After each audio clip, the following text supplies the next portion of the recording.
Okay, testing audio. Should be back on.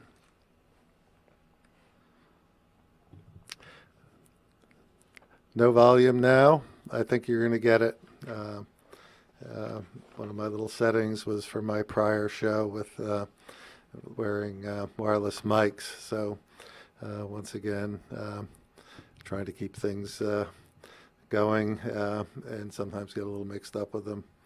So, okay. Are you hearing me now? I should have my sound on. Okay. So, as I was saying, when you didn't hear me, today we're going to talk about some of the new heritage watches that have come in the past week here in the store. A number of the brands are reviving past models, either with direct interpretations or actual copies of and updated copies of the earlier pieces they've put out. Some of them are pretty interesting, and so we'll go through those, and then I have some updates on the Grand Seiko, follow up on our prior show on Grand Seiko. What would you want Grand Seiko to do, and some other news. So we can start off now. The first piece I want to talk about is this lovely piece from Longines, and it is a tribute to a 1938 watch that they put out then, and it's called the Heritage Military 1938 Limited Edition, and it's limited to, not surprisingly, 1,938 pieces, and it is a good 43 millimeters and 13 millimeters thick. It has a solid case back with the Longines Heritage on the back, writing, no exhibition case. It is a manual wound watch, and it comes with two straps and a tool for changing the straps. And the other one, aside from the one that's on there, is a NATO. So that's the first piece that I want to talk about. And switching over to a really special, beautiful piece. Let me just get that off.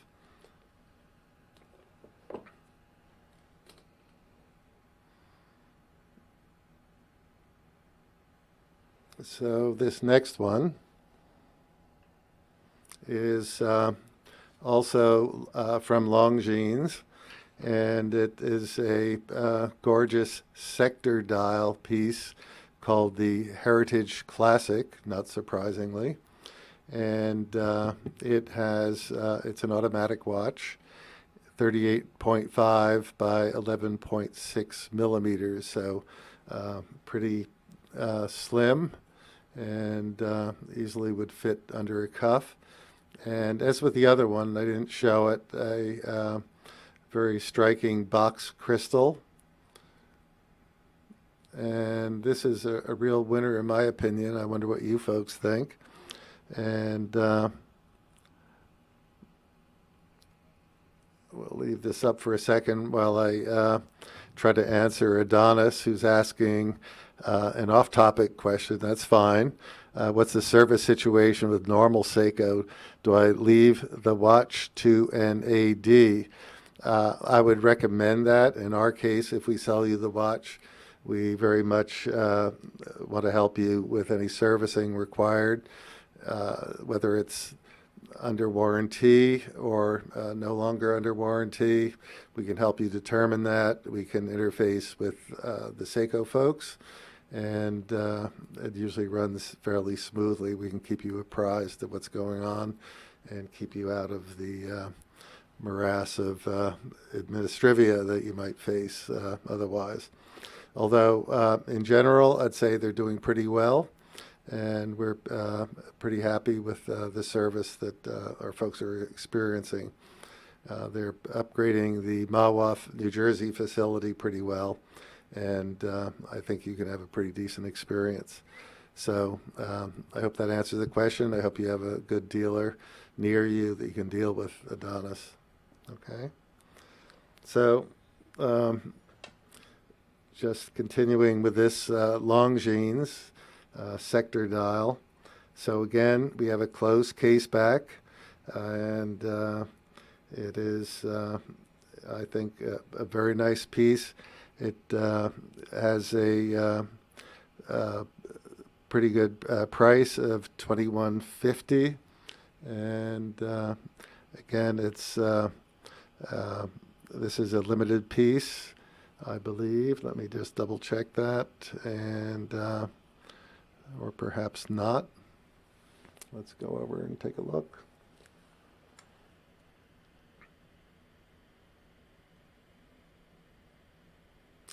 No, this is open production, it looks like. So, again, something I think is quite striking. So that's it from Longines, all I want to talk about. And,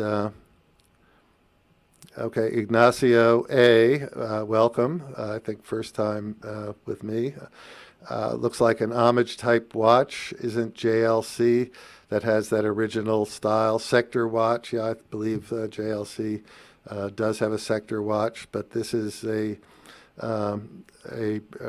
redo of a piece from the 1930s that Longines had, so it would be interesting to determine when JLC had that piece in their collection. I am not totally conversant with their catalog, so I can't tell you that, but if someone knows, I'd love to hear it. Okay. And Ignacio says it wouldn't be my cup of tea because of that. Again, we need to look back and see who came out with that first. I have a feeling, and I don't know this, that there were a number of early sector watches, and I honestly don't know who's the first, if that makes a big difference. So, okay, so I want to move the discussion over to Seiko, which had some surprises in the past couple of weeks. And they've come out with a lovely, and I don't know if this is a green dial, and for some reason in my setup, green is always iffy in terms of coming through. But this is a Seiko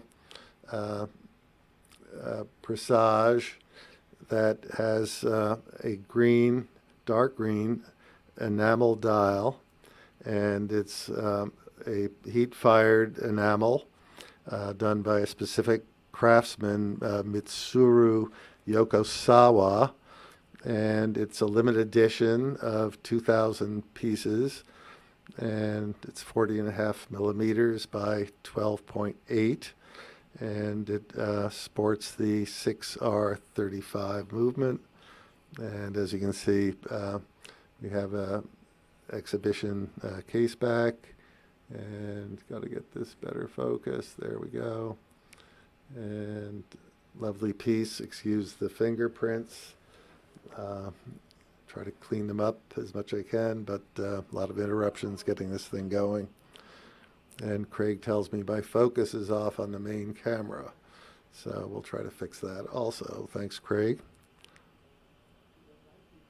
So on this dial, there are depressions right around the center point, and very well done depression leading into that date window.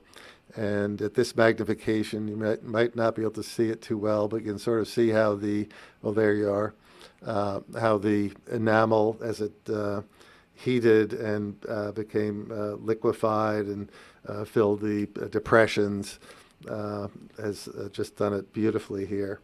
And it's a real art to get that to happen. I think there's a lot of pieces that don't never end up on a watch just because it's very difficult to get that flow and the even coating of the dial. So at $1,400, this SPB 111 I think is really a wonderful buy, especially if you're into green dials. I certainly am. And I have to figure out how to get this set up to really show the proper color on these green dials, and I'm sure Craig has some suggestions there. Says white balance, I'm sure. So, and ornament design says cool Presage model. I agree. This is a winner, and this was sort of out of the blue. It was not part of the offerings from Baselworld, and something that's showed up in the collection, along with a couple of other pieces that I'm going to show you shortly. So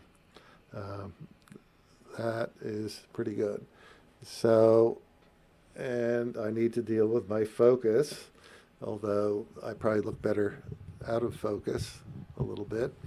So let's see if we can do something about that.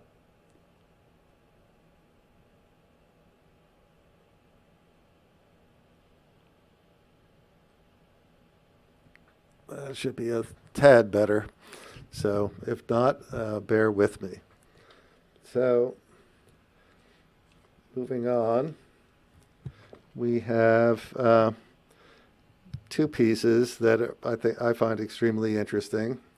And the first one I'm going to put up is another Presage, and it is up now.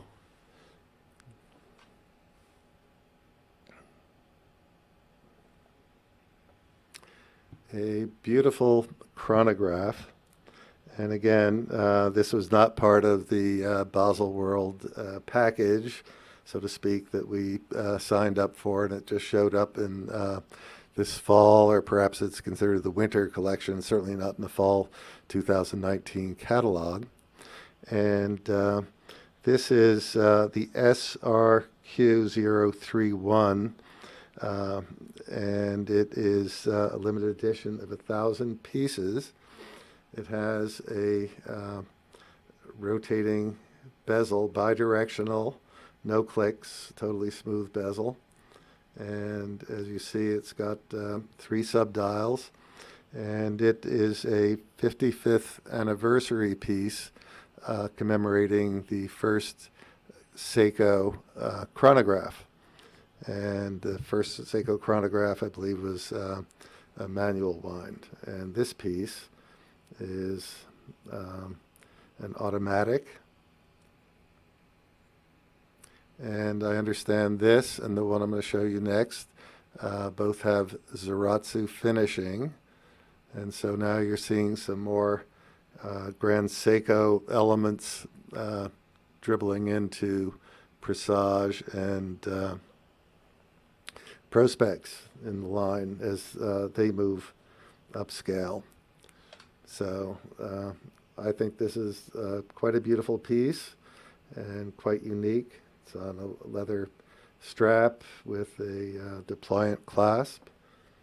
And so again, SRQ031, and it is $3,300, limited edition, 55th anniversary of the first Seiko. And okay, so a couple questions. Adonis, okay, what are the, Chi-Town, California, asks what are the dimensions of that Presage, and it is 43.3 millimeters by 16, and so it's not your thinnest one, but it does have this beautiful box crystal that you saw, actually similar to the ones you've seen on the Longines. So box crystals and heritage revivals definitely seem to be the name of the game. So this piece is not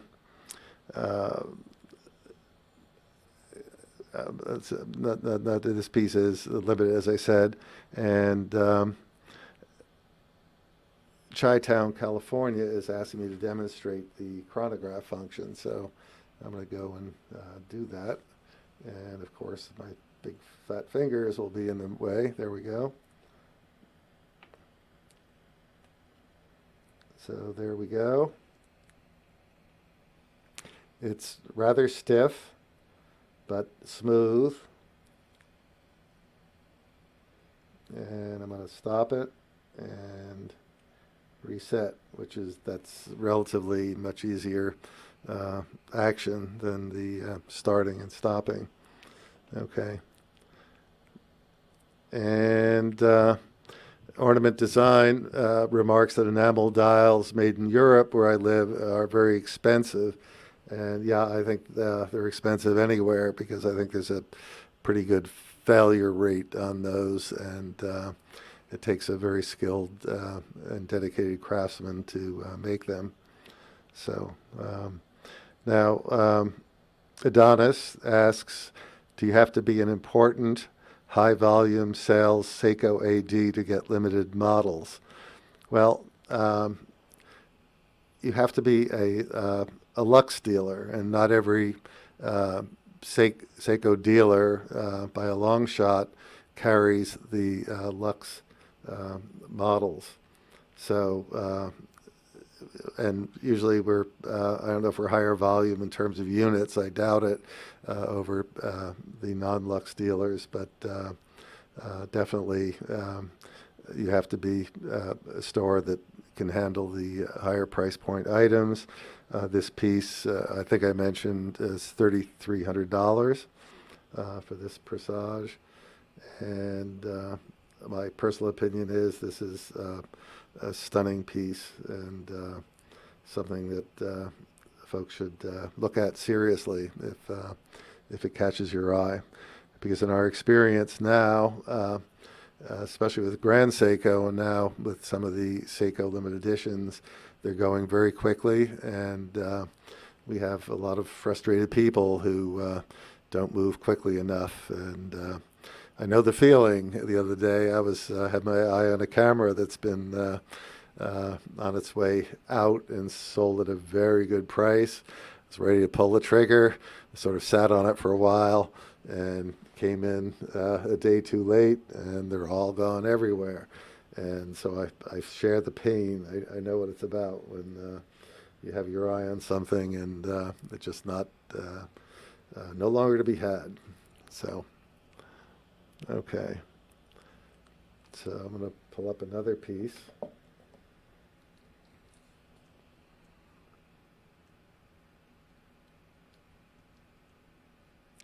And this one has a couple of the wraps still on the bracelet, if you don't mind. Collectors pick these up and are going to want them as protected as possible when they purchase them. So this is going to go right back on. And this piece is the SRQ 029. And it shares the caliber 8R48 with the 031 I just showed you. And again, it's a chronograph and beautiful case lines. I hope you can see. And this is a little trimmer. It's 41 by 16. So it's not trim in terms of depth, but certainly it's a couple of millimeters smaller in diameter. And it just looks like it would have great wrist presence.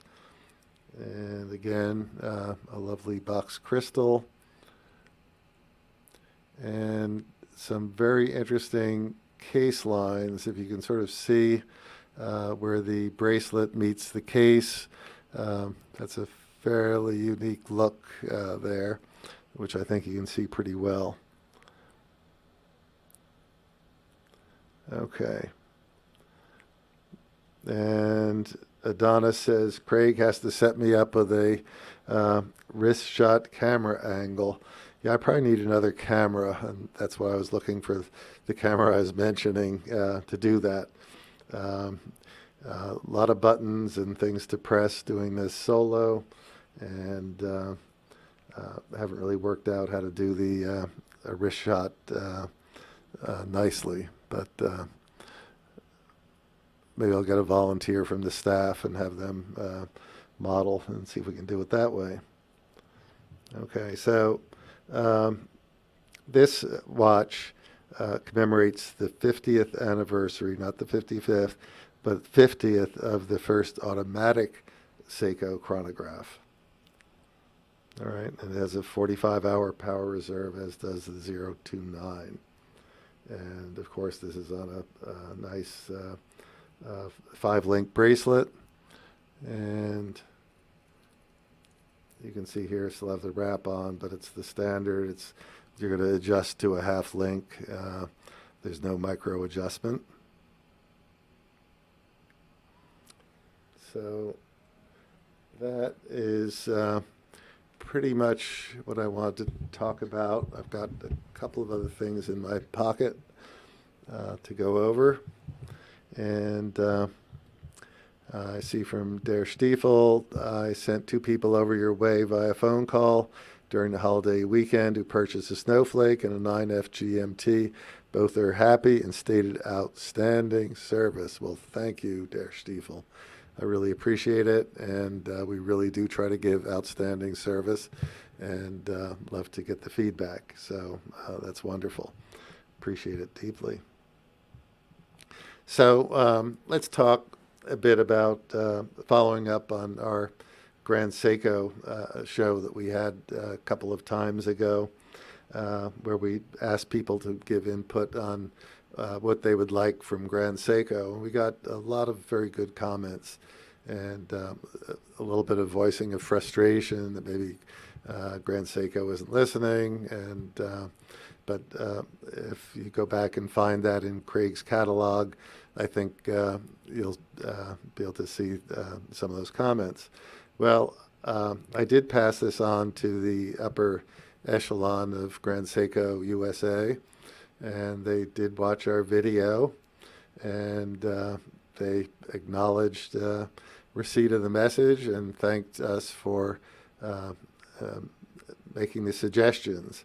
So hopefully some of that will be listened to and may be showing up in upcoming production. And in that light, we have interesting news. I think we did discuss that Grand Seiko is pulling out of Baselworld this year. Baselworld is being very late in the spring. And they have announced that Seiko, Grand Seiko, the entire entourage will not be showing in Baselworld this year.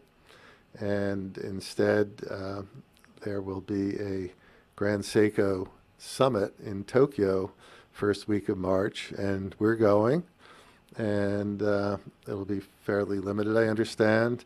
There'll be a lot of the watch press there, a number of the dealers, and we'll be learning about the upcoming models for the coming year, for 2020. I think there will be some major announcements, and we'll be right on top of it. And we're very excited to be invited and to be going to it. So first week of March, and if Craig's happy on the other end to do it, I'll maybe Skype in if that's possible from Tokyo and show some scoops. So let's hope that can happen. So one other thing that has come in from Grand Seiko that I want to show you and can sort of wind up. And nice comment from Adonis. Is no need for Basel. We've got little treasury. Well, that's very kind of you. I really appreciate it. Basel has become very fragmented indeed, and so we carry Omega. They're no longer showing there. The whole swatch group is pulled out, and so we'll be seeing them in Zurich during the Baselworld week. And so there's a very dispersed situation in terms of new announcements coming up. And Chi-Town asks if it'll be my first visit to Seiko in Japan. No, in 2017, Linda and I were among the first 8 retailers that were invited to tour all of the Grand Seiko facilities in Japan for 5 days, actually. And we were hosted wonderfully, both in terms of being exposed to the Japanese culture, the cuisine, obviously, the temples, and every day involved at least half a day of in-depth touring of the factories, and being actually hosted by Mr. Hattori, the chairman of all of Seiko, on 3 occasions during that week. So they extended the utmost hospitality to us and made a huge impression on us, and probably has been really the thing that got us really geared up and totally aboard with the brand. And so this will be my second trip with Seiko, and my third trip to Japan. At one point I was in the engineering field and was there selling engineering services way back in one of my careers, and visited Tokyo, and that was all business. I didn't get too much culture. It was more of the just strict presentation kind of thing. So okay, Emenye, if that's correct, 1, asks what caused the pullout for the manufacturers. Well, I think that has been, this is from Baselworld, this has been cooking for a number of years. Baselworld became extremely expensive to exhibit at or in for the vendors, and there were a number of perturbations where in one year, several years back, one of the large brands wanted more space, and they pushed a number of the smaller brands out into less desirable facilities at still very steep prices, and a number of companies started exhibiting in adjacent hotels or even rented apartments, and that was a kind of fragmentation, I'd say, right then. And there was general dissatisfaction with the management and by the manufacturers primarily. And it was actually a fairly tough visit. Extremely expensive hotels, like really expensive, just during the Baselworld event. And so as a result, when I went with my wife, we would be sometimes 50 kilometers from the show and have to commute in every day. And just generally, people got dissatisfied. And then last year, the entire swatch group pulled out. And part of their brands show here in the U.S., Longines, and one example of a brand we carry, showed in New York, while Omega showed in Zurich in some facilities there. So even within a brand family, there was fragmentation. And now we have this extreme situation with Grand Seiko having their event now in Tokyo, which we look forward to very much. But from the standpoint of a retailer trying to cover, in our case, 20-some brands, 23 brands, and keep on top of all the new announcements and things, it becomes challenging. And so we're running from here to there, and we enjoy it, but it's definitely less cohesive. One thing about Baselworld that I value is that it is or was a venue where the watch community, and by that I mean the press, the players, the other retailers who we have become friendly with as well, sort of had a common place to meet, at least annually, and that is dissolving somewhat. So that's the deal. But we'll still go to Baselworld this spring and catch up with our other brands. And they do say that they're picking up some additional brands. They were well over 1,000 companies exhibiting several years ago. It got down to 500 and some last year, I understand. And they now claim that about 700 and change will be exhibiting in this spring, 2020. So, and Chi-Town, California. East Asia is the world's biggest luxury watch market, so it's about time these companies present in this region. I think there are individual brand activities going on, and in Dubai, there's just been a major watch event that just wound up last week, and our friend Barbara Palumbo attended that. She was our MC at our two-day watch event in October, and she actually chaired a discussion group, and I'm hoping that she'll come on and maybe Skype in and give us a little lowdown on her experiences and what's going on there. But it's very well reviewed, so that is something I'd like to hear more about. But definitely things are on the move in terms of distribution, how the new announcements are communicated, and it's becoming a new world in many ways. So,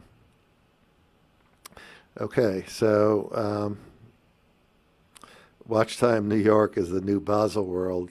Well, to an extent. It is more for the end user, I would say, than a place where watches are sold to the retail trade. And Adonis, I think shows like this reach the customer directly with very little effort from the seller's side. Basel was always a far reach for most people. Yeah, it's definitely for individual collectors, and in some cases there are well-known watch retailers, quite well-known, and competitors of ours who have never attended or have only recently attended, much to our surprise. We've been going for 10 years. And I have many collector customers who would love to go, who have extensive collections and for some reason have never gotten around to it, or were daunted by the logistics of how do you get there, or what do you do there, how do you get around in the show, and whatever. So I'm happy to share information with anyone who wants to go and advice about how to handle it. I think it's still worthwhile if you have the opportunity to travel to Switzerland and spend 2 days in the show is probably sufficient. So, okay, so Chi-Town asks, how expensive are the hotel and accommodation fees during Baselworld?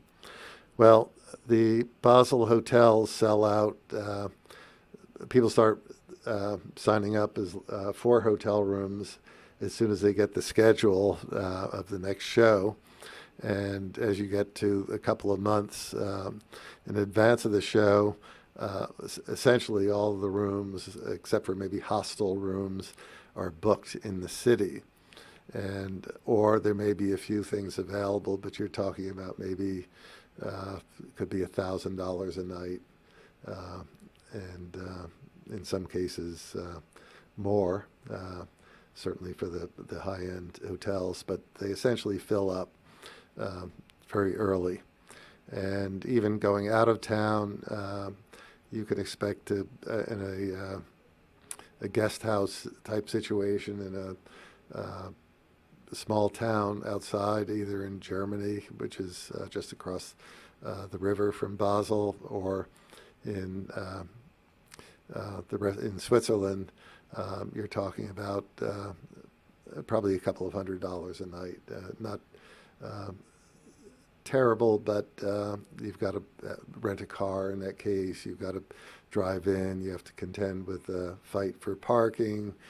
You're talking about fairly expensive parking fees. So logistically, it adds up. So last couple of years, I've been staying in Zurich, which is an hour train ride from Basel, at a hotel in very close walking distance to the train station, and hop on and spend a very pleasant hour in a very quiet, very smooth, very on-time railroad that gets off in Basel, and grab a tram, which is fun, and spend 15 minutes on the tram and end up in front of the Baselworld opening gate. So that would be one recommendation, and that's how we handle it. And of course, seeing Omega in Zurich makes sense too. That one day is dedicated to being there. So, okay, I hope that answers that question. There's also fees to go to the Baselworld show, so it's about $130 for a multi-day pass to go there, and you'll definitely also want to get some kind of a rail pass if you want to get around on the trams and on the train at all, and that's going to cost you a few $100 if you're coming in from Zurich, for instance. But it gets you all of the public transportation for several days, which is convenient.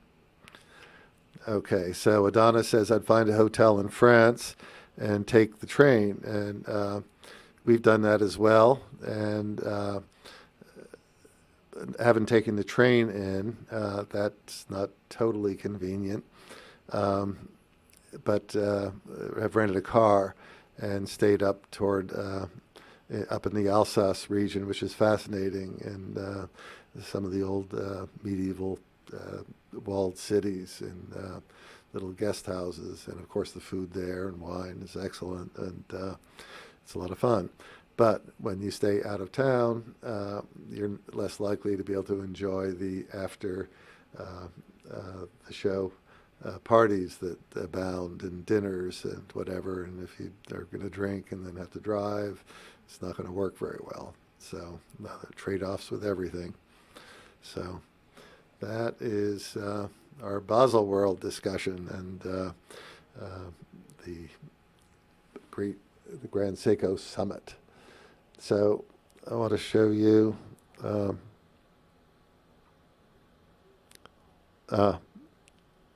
Steve trying to watch and listen in a noisy restaurant.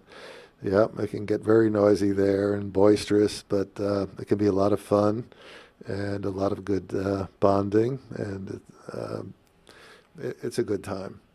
So Der Stiefel, and then someone else asked, was it Der Stiefel also, about Bremont.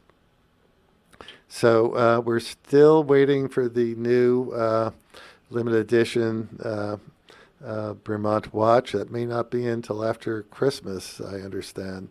And he asks any upcoming Bremont show at the store, maybe bring in Mike Pearson. Well, we can definitely look into that and see if we can do it. We haven't had a dedicated Bremont show in a little while. They're always a lot of fun, good people, and I will try to make that happen after the holiday. And Where in Tokyo will Seiko's presentation be held? I have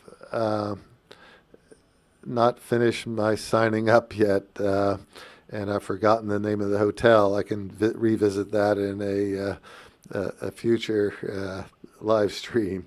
I definitely will be giving you more information about that. So they set us up with a link to a travel arranging company, and I just haven't filled out my paperwork yet, but that will get done very shortly, and I can let you know where it will be. I hope you're not planning on crashing it. So, no, I'm sure you wouldn't do that.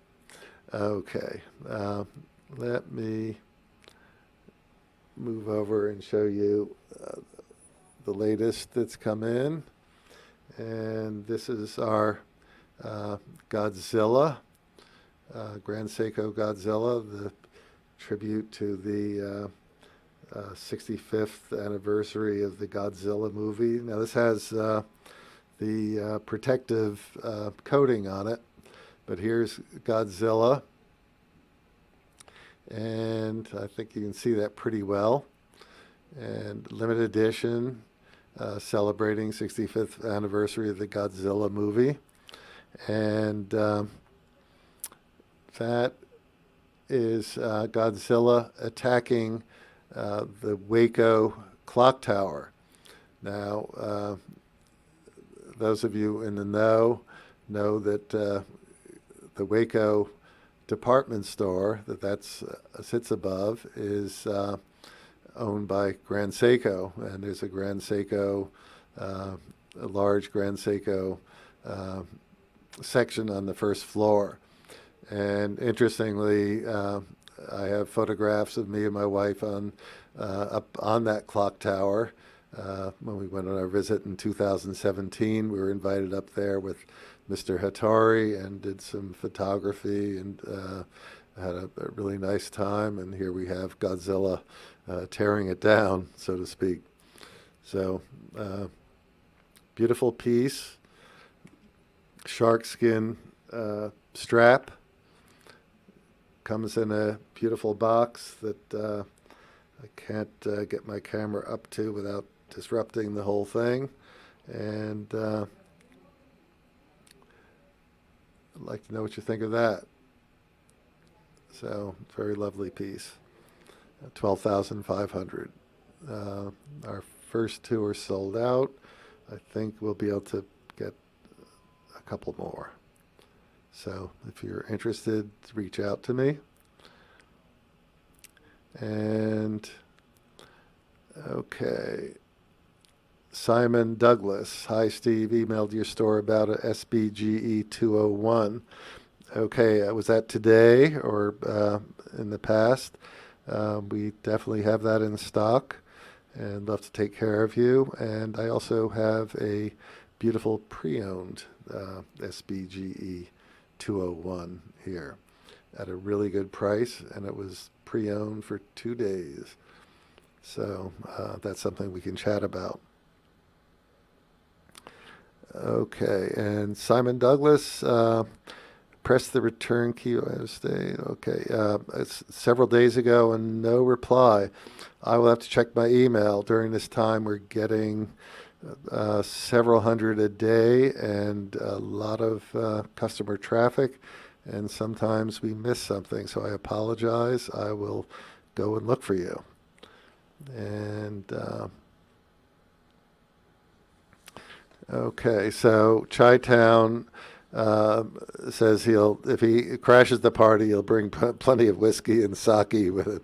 That's great. So hope to see you there. So, okay. And Mr. Marcus, what watch are you wearing? Okay, I am going to put it up. It's not on my wrist right now. When I'm doing this show, I sort of clean things off. So let me put this up here. And this is embarrassing. This is the Bremont Alt 1C chronograph. It's sort of my daily wear, and it's due for a servicing. It's pretty dirty and funky, and I think it's about time it goes off to Vermont. And as you can see, I haven't even set the time. This is how discombobulated we get during this time period. So I am known to wear a watch that's not set. That's a horrible admission, but you're all friends, right? Okay. And Chi-Town likes to see Seiko referencing Japanese pop culture and traditions. Yeah, I think it's an interesting point. The focus on the purity of nature in so many things, the snowflake, the seasons watches, whatever. And on the flip side, the ability to draw on things like the Godzilla theme and integrate that into the watch shows a playful involvement with the other side of Japanese culture. So I think it's very cool. I think it's they handled both well, and it's part of what makes us love the brand.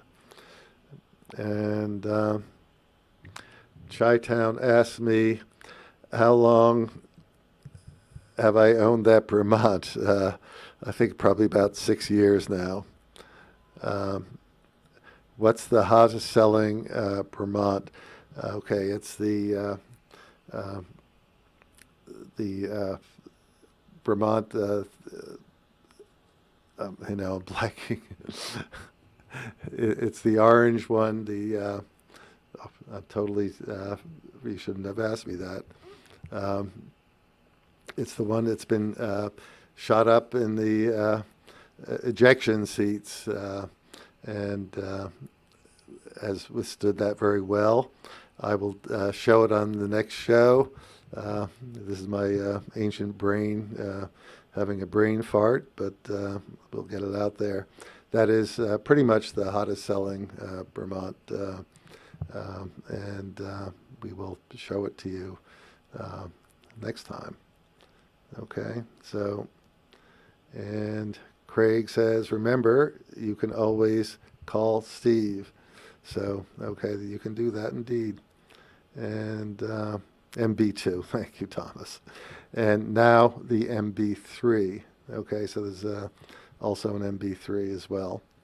And the MB1 is unavailable. That one has a red aluminum barrel, and that is reserved for people who've been successfully ejected from a plane and survived, obviously. And we have 2 customers who have those red barrel MB1s, as a matter of fact. And they've been in the store telling their story of how they earned it or got it with their ejection at our Vermont events. So that's something we may redo and bring one of those folks in again if we go ahead and have that show. So, Thomas, I appreciate your bailing me out on that. So, okay. So, looks like we're getting down to the end here. I have been on for about 50 minutes, which is a little longer than I anticipated. Have to go back and catch up on those voluminous emails, find Simon Douglas's email and get back to him, and check out the other folks that are trying to reach us and take care of them. So things are hopping and popping here in Gambrels, and I will try to get back and do another show either early next week, probably. That's the next one we're going to do. So always open to suggestions, and thank you for your patience and your participation. And I'm going to go ahead and get us signed off. And thank you all.